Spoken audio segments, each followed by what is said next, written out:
Bro, if I don't make over 50,000 in a month, I'm negative. This is when I was like on 9 to 5s. I told myself I would never get a 9 to 5 because I was making so much bread on YouTube. I'm like, hell nah, 9 to 5 not for me. Like, I'm not working no job. There's a reason a lot of NBA players go broke, even though they're making as much as they're making. When you sign $100 million, you really thinking $100 million, not realizing you losing 40. Work for me for a year for free.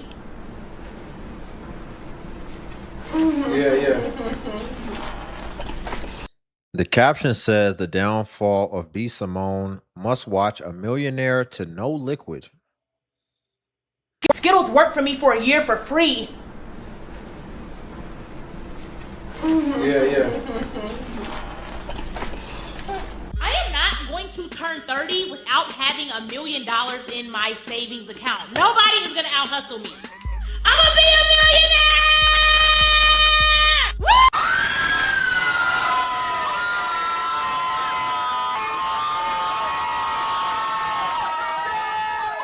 My finances, like the budgeting, you see how I am nitpicking every little thing. I've never been like that. We were in Bloomingdale's yesterday. I'm like, we have to go to H&M. Yeah. Like I notice it in me now, just nitpicking. And it's not even, I just don't have it like to spend the liquid. Yeah. I'm used to having liquid. I'm used to Skittles work for me for a year.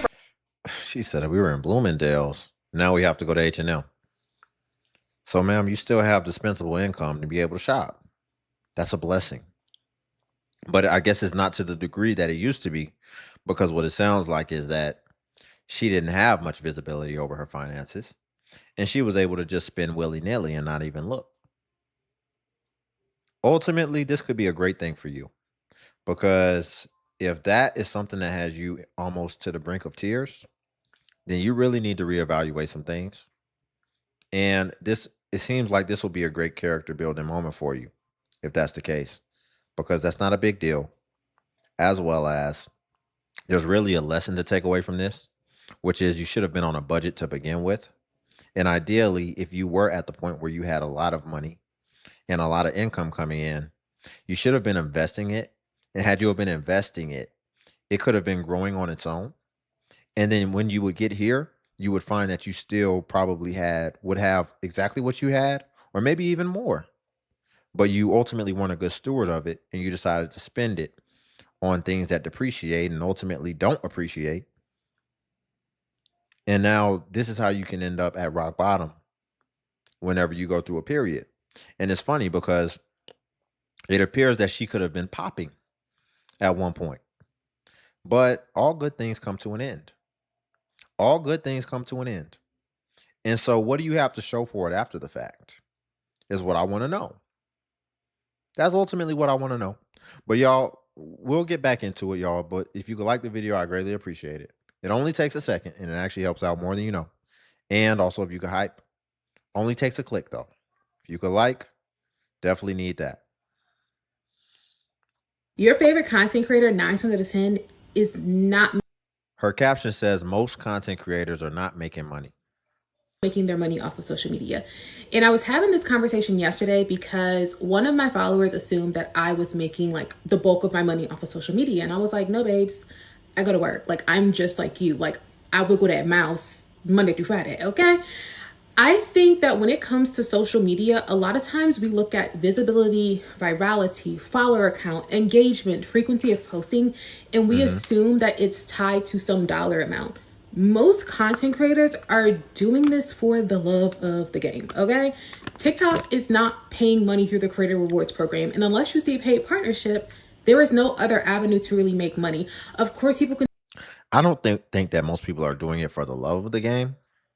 I think most people do want it to pay off at some point, but I think that they have a very optimistic view. And so they're just trying to stay consistent because they know that the payoff, if when it does work, would be good, but you just have to put in groundwork. And people look at this as a great vehicle to be able to do that because of what the potential could be when they ultimately do pop off.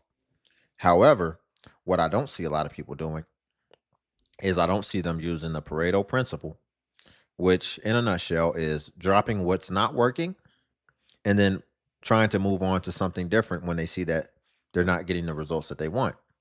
So, for example, they may be doing their content in a certain style that just clearly doesn't resonate, or maybe it doesn't resonate for their personality, and they never change their format. And so they stay on that sinking ship, and they decide they're going to go down with the ship. And so that's why you see they don't get any success.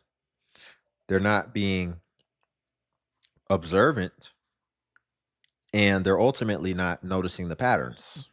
And the patterns is you've been trying this for all this time and it's not working. So it sounds like it's time to move on to something else so that you can get closer to what will work. But most people don't take that approach. And that's why most people ultimately don't gain the success that they're looking for. And that extends far past content. That's just something in life as well. Okay.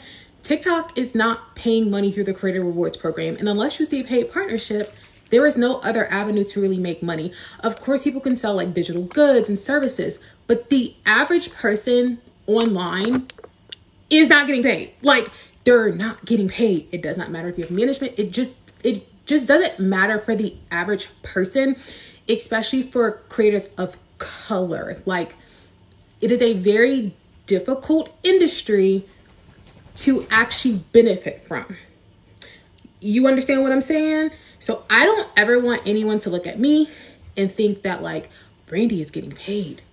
Brandy is not. I did the calculation, babes. I've made $10,000 this year. That's equivalent to $11 an hour.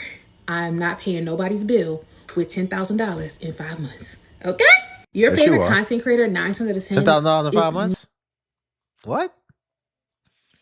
If you're allocating things correctly, then just put this in a perspective.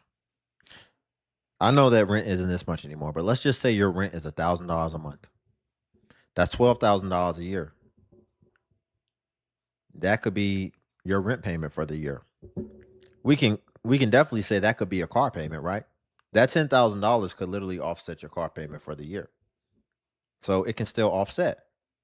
But if you're just looking at this as spendable money and now you can do whatever you want with it because it came out of thin air, then you'll feel like it's not going very far. But if you're being a good steward and you're being responsible for it, then it actually could make an impact, I think.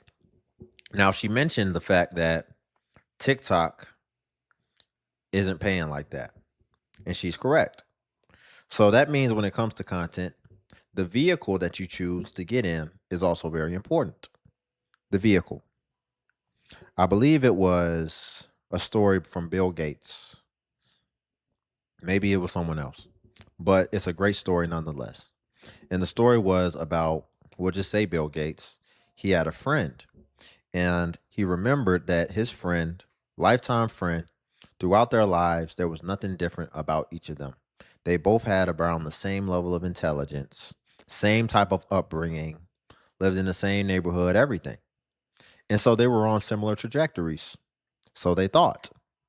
But ultimately, as they continued to move up in life, his friend went on to get his college education. They both got their college educations. But after that, that's when everything stopped. And that's when his friend just went on to get a normal job, making $50K a year, live a normal life, have 2 kids, a wife. But ultimately, he just went on to be average. And of course, when we think about Bill Gates, we know that Bill Gates went on to be incredibly successful. And so when they came back together, the guy who was average went on to say, "What happened, man? Everything was normal. How did you get to this level? And I pretty much capped out right here." And so what ultimately he discovered was Bill Gates told him, "There's nothing different between you and I. The only difference was in our vehicles that we chose." He said, "You chose this as your vehicle," which was his average career or whatever it was. Let's just say it's accounting. You chose that as your vehicle. So ultimately, you chose a tricycle, and then I chose a rocket ship, meaning that they just made different choices in the endeavors that they were ultimately going to partake in. And although there was nothing different about them as individuals, the vehicles that they chose to actually go in had two totally different trajectories in caps. So ultimately, he told that story to say, you decided to be a big fish in a small pond, and I decided to be a small fish in a vast ocean. And so the opportunities that he had on his side were far more vast because he ultimately just chose to get into a different environment and in a different endeavor. And so a lot of life can come down to that. And how I bring this back to what I'm talking about is you're choosing TikTok. It's easy, right? Even in the careers. I'm sure it's a lot easier to do what that guy's profession was as opposed to try to be Bill Gates. But if you try, if you shoot for the moon, you'll at least hit some stars. But if you don't shoot very high, then you won't get very high. And so you should probably just get better at creating long form content and being able to story tell like I just did and convey a point and ultimately still be effective and work on that aspect of content and ultimately just communication. And then you would have a much longer runway of how far you can go from a monetary standpoint. Go from making $350,000 a month as an influencer to now where you're on this app crying that you cannot afford your $25,000 a month mortgage. Like, sell your house. That's the first thing most people are thinking. Oh, wow. We went from 0 to 100 real quick, didn't we? The caption said $350K a month as an influencer, and now you're broke. $350K a month. What? You made $1 million, over $1 million in 3 months, every 3 months. How I don't want to hear that you got broke when you were making over $1 million every 3 months. Mortgage. Like, sell your house. That's the first thing most people are thinking when they hear that you're struggling to pay a $25,000 per month mortgage. And also, you're telling me while you were making $350,000 a month, you didn't think that it would have been a good idea to save any of your money? I have Oh my no ounce of gosh. sympathy for you whatsoever. Because again, there's no way you were making $350,000 and you didn't save nor did you invest any of that money for a rainy day. That was stupid. Being a full-time influencer is not a stable job. You can be the it person right now, and 6 months from now, no one cares about you or your content. $350K a month, and you're now broke? Yeah, nah, that's on you. You stupid. You could have took 2 months' salary and just bought a house cash, and you would not be in that situation right now where you're worried about paying a mortgage for $25,000 a month because the money's drying up. How the hell? Even trying to figure out how I could spend $350K a month would be a task for me. That would feel like a job. Just trying to understand how I would even spend it. Like if I had a CPA or something and they said you need to spend this money every month and that was a part of our accounting strategy, I would be like, can you just tell me how to spend it? I wouldn't even know how to spend $350,000 a month. And it goes back to my original point at the beginning of the video when it was that other black young lady and she was talking about H&M and all this. Why would you be making money and not have anything to show for it after the fact? Listen, everything can stop for me. I live my life off principles and frameworks that make success almost an impossibility. Or excuse me, that make not being successful almost an impossibility. And here's what I mean. Any money I make, just understand I saved a large percentage of it, especially if it's additional income. Especially if it's additional income. Listen, okay, I got the regular things that I have to pay for my regular bills. Any additional income, I'm going to keep the lion's share of that because I want to have something to show after the fact from all my work that I put in and ultimately from all my gains, because I know once I invest it, that money can actually become a worker for me. And so even when I'm sleeping, it's working overtime, especially as it compounds year over year and long term. And then that'll give me more peace of mind. So then when I get more money, but it's going to be on a formula. So it'll be a percentage is ultimately what I'm saying. And so let's say I was like the B Simone girl or whatever. And let's say for that year, I made $1 million. Let's say for that year, I made $1 million. And then let's say the next year, things completely slowed down and I only made $50,000. I wouldn't even be salty. Here's why. Because I have percentages set up. And best believe if I made $1 million that previous year, at least I'm extreme, but I'll say at least 50% of it got retained. So I would still look back at that other year and still be like, yeah, well, shoot, that still got retained. I'm not worried about it. And just to let you know, it's really probably be closer to about 75% of it would have got retained, minimum, because I don't need much. I just need to get a little stronger, a little smarter, and move the needle a little bit every day. That is enough to keep me sustainable and get a little bit more spiritually grounded and closer to the Most High. So everything else, that's not that important. I'd rather just have good stewardship practices because I know that that's ultimately probably going to lead to me getting more or me having more. But she had bad stewardship practices. So ultimately, what that signaled to the universe and to the higher powers that be is that I shouldn't give her more because she doesn't even know what to do with what she has. And that's how you end up at rock bottom. So, Cooking with Kaya just admitted she's broke after flexing a 2-week yacht trip in Dubai. Yeah, you heard that right. She went from sipping champagne on deck to crying broke online. Kaya said, I went from making so much money to struggling in every way. We're 1, 2, 3 missed paychecks away from financial hardship. Girl, how you broke but just came back from Dubai. Who paid for that yacht, Kaya?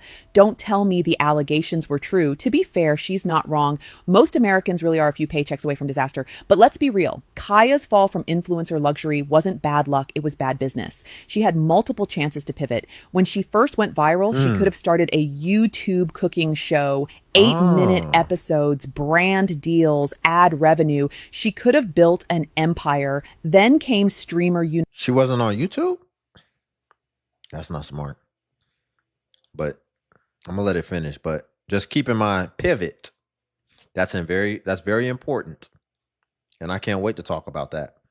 University, another chance for a live cooking show, a crossover brand, maybe even a cookbook. But instead of building, she just kept posting thirst traps and quick clips. Now she's talking about struggling, but when the money was good, she shaded her boyfriend for not making enough. The irony is poetic because now she's the one counting paychecks. Either way, the internet's watching the clock because when you build fame on vibes instead of vision, it's only a matter of time before the lifestyle collapses. So Pivot. So she was doing short form. And there's so many ways she could have monetized what she was doing. But ultimately, she should have went to long form because other people have taken what she ultimately started and they've created long form because I've actually come across videos where it'll be women in skimpy clothing cooking, especially thick women. And they get a lot of views, a lot of subscribers, and they don't even have to do much because there's thirsty dudes that just want to watch you just cook and just move around like you're at home, right?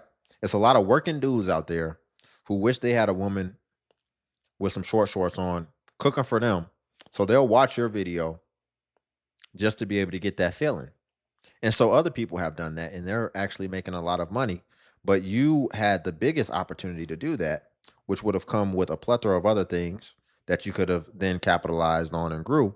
But you didn't. You were lazy and you wanted to keep doing short form, which you were comfortable with. And ultimately, you didn't want to pivot. And pivoting is very important in these streets. When you want to talk about something like longevity, which the first young lady, she was making a lot of money and then all of a sudden it dried up. Why did it dry up? Probably because you didn't want to pivot. You could have had probably another good year. You have the year where you make $1 million, then you go to making 50,000 the next year. Had you have pivoted, you could have carried on the momentum. But best believe eventually things get stale, and eventually you have to pivot and you have to move on to something else that's working, that Pareto. And that's how you continue to have a sustainable business. Right now, there are businesses and corporations to where their compatriots decided to start adopting AI and adding that to some of their offerings in some type of way, even if it's really not that good. What it does, they just wanted to add that just so that they could maybe even market it and use it because AI is hot right now. And so if you decide you're not going to pivot and ultimately start putting AI in your offering some way, somehow, then you're leaving things on the table and you're allowing your competition to differentiate themselves and ultimately gain market share over your customers, your audience, your client base. And so you have to be ready to pivot. Trust me, the landscape of YouTube is going to change. And one thing about it is I will change and I will adapt to the evolving landscape. And that doesn't mean that I'm going to reinvent the wheel. See, people will have a mentality as if they don't know what to do and it's so hard. And, oh no, I just have to keep sticking with what I'm sticking with, even though it's not working. Nobody's telling you to reinvent the wheel. There will be somebody who's figured it out, cracked the code, and all you have to do is take what they're doing and put your spin on it. And it's just that simple. I don't think you should just completely plagiarize and rip somebody's thing off, but you should definitely take core elements of something that is already proven to work and then add it into whatever it is that you're doing in order to make sure that you're able to stay relevant and do what's hottest at the time. I think that's very important. But some people don't do that. And funny enough, they're the most incentivized to do it. But again, you have something. She had a platform, she had an audience, she had everything lined up, but she simply didn't execute. And execution is very important if you want to be able to continue the momentum and you want to stay on top. Think about Lil Wayne. He had the longest run I think I've ever seen any music artist have. And that's because he kept executing. He kept executing, he kept delivering, and he kept changing with the environment, whatever that looked like. And so that's what you have to do if you want to stay relevant and if you ultimately want to stay successful. Cooking with Kaya, a creator with over 2 million followers, posted how she used to be making so much money and it's all gone. We can move on from Kaya. To remind you that most of your favorite influencers are broke too. Remember that the statistic is 57% of folks in the US don't even have $1,000 in emergency funds. And this is also true for people who have a lot of money. You have a lot of money and you spend a lot of money and you still can be poor. This is why we are seeing so many people sell their souls to organizations or companies to get wristbands or whatever it is to get into these events because they don't have any money. They're probably spending all of their money. It is not normal to go to these events all the time. It's not normal to spend all this money all the time. You know what is normal? You know what is normal. Talk to him. Sitting at home with coffee Yep. and enjoying your mortgage that you work hard and pay for. That's what's normal. Don't feel bad. These are the highlight reels of folks' lives. They're not the real behind the scenes. Now, even though most of the examples we've seen. Imagine you feel the need to go and do all these extravagant experiences, but how do you enjoy it when you're truly stressed out knowing that you're in debt and knowing that you've forsaken your actual responsibilities that are really necessities just for you to be able to enjoy a short-lived experience? I wouldn't even be able to enjoy it. I wouldn't even be able to have peace of mind. Sometimes it's hard for me to actually treat myself, but when I actually do, I really do enjoy it. And I really am present because I'm like, wow, I really earned this. I deserve it. But there's people who clearly don't deserve in proportion to what they're treating themselves to. And yet I found that they go out and they have a good time with a clear conscience. And then they come back to the mess that they've made for themselves that they don't even think that they are entitled to clean up. They think someone else is entitled to clean it up. I find that funny. So let's talk about why followers means nothing without. Her caption says, "This is why people with a bunch of followers be broke." Oh, that's interesting. Offer. I used to watch people with hundreds and thousands of followers struggling, and I had a fraction of their audience, and I was already making real money. And for a while, I'm like, how do they have so many followers and so many likes and they don't get no money? Then it hit me. They were performing and I was selling. Listen, like I was selling, baby. I been about generating revenue on my page. I built my first million moving low ticket wholesale vendors list. $10 and $20 at a time. No viral moments, no huge following, no crazy connections, just a real offer solving a real problem. Then I scaled to high ticket and built my second million from there. Through all of it, coming from the south side of Chicago, starting with nothing. Listen, the follower count never mattered. The offer was always what mattered the most. So listen, if you grind and trying to post content every day, but you have nothing to sell, you're not building a business. You're just giving the algorithm free work. I'm the girl who turned low ticket into millions, and I will show you how. Just read below and let's work. So let's talk. Well, that depends on your platform again. You can make money from your audience without having something to necessarily sell them. Just for YouTube, for example, they actually do have pretty fair splits with creators. I think the split as far as the ad revenue on YouTube is 55% goes to the creator and 45% goes to YouTube. I think that's pretty fair. I think that that's pretty fair considering they already have the systems as well as the fact that they actually do reinvest into their own company and into their own technology, which can actually help the creators and which actually does. So it would depend on things like that. But also, I like that she mentioned people with a bunch of followers. Having a bunch of followers don't necessarily mean anything, because I think that what we usually overlook is the quality of followers. Like, for example, and I don't even like to call my community followers or anything. I don't look at it as followers. I look at it more so as a community and as other like-minded people, almost like a family, or at the very least a community. But when you have really good people in your community that really do support you, that's different than just having a bunch of fair weather people who really don't care about you either way. They're just there because maybe one thing might have popped off, so they came to see that, and then they're not really interested anymore. When you have people that actually support you, like I feel like I do, then that can go a much longer way. And you see it. You see some people with very core audiences. And so it doesn't have to go as far because retention is very important. When we're talking about large corporations, I believe the word is referred to as churn. So there could be a creator, if you're not making sure that you're improving and that you're pivoting and staying entertaining, then you could have a high churn rate, which churn just basically means you're losing customers as fast as you're keeping and retaining customers.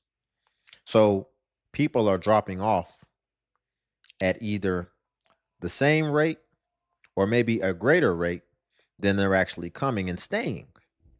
So that could be an issue as well. And that's why it's good to have people that actually strongly support you and actually genuinely like what you're doing and ultimately just resonate with you. So I think that's an important caveat as well. We will leave it there for today, y'all. If you could like the video, I greatly appreciate it. Only takes a second, and it actually helps out more than you know.